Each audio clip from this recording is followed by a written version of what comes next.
and needs a new target and running out of money. And so now, as an audience, we just got to see what I have it up here, what she did um, to Madison. So CW is like working her scheme. What is she actually doing? Uh, and with the first 30 minutes, like we saw what happened to Madison. We didn't know that CW was behind it, and now we get to see what CW does to her next target. So now we get to see it behind the actual predator's eyes, you would say.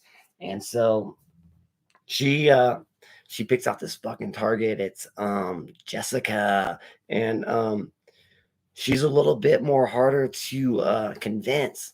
But see, the acting of CW is so awesome. And her name is Cassandra Nald, and she is, I think it might be her first like appearance in a film, and she is absolutely awesome. She kills it. The acting in this movie is great. There's not a bad performance at all. And especially by her, because now that you're knowing that she is the killer and what you got to see how she acted in the first 30 minutes of the movie, and now she's going to act now uh with Jessica, trying to deceive Jessica.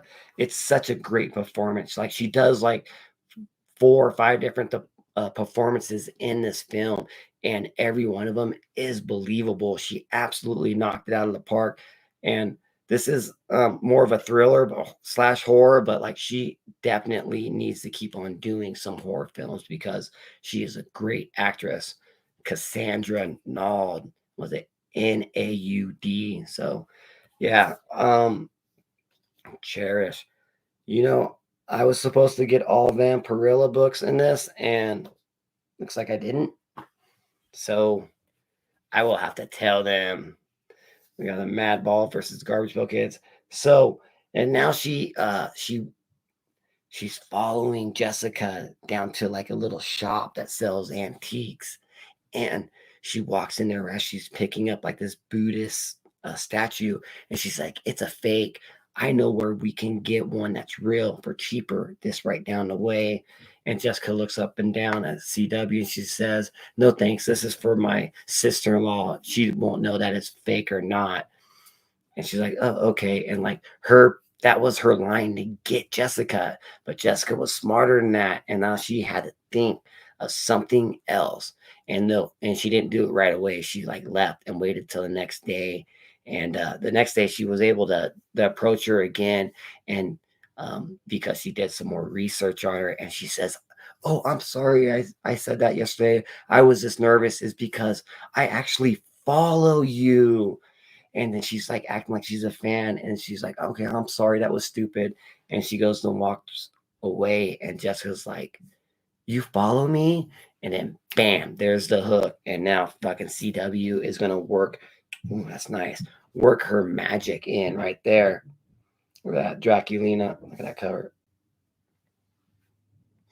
So um so now we're following the same tricks. They're gonna go on a bunch of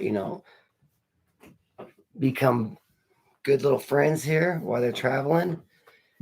And one night, Jessica, she's like, "Oh, I gotta meet these people. I gotta meet them for dinner. I've been pushing them off. I've been hanging out with you. I need to push them off."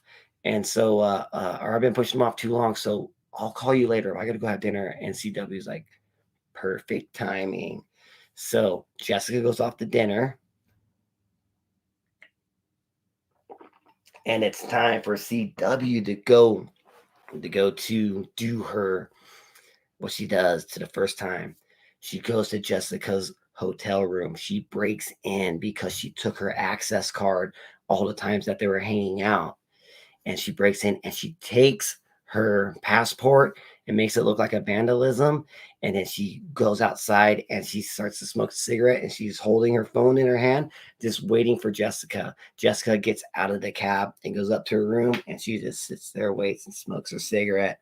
And then she just knows that Jessica's going to call her because she's going to go upstairs and realize that her room has been broken into and her passport's gone. And so then the same old trick over again. All right, I'll help you get a passport, but it's going to take 2 weeks.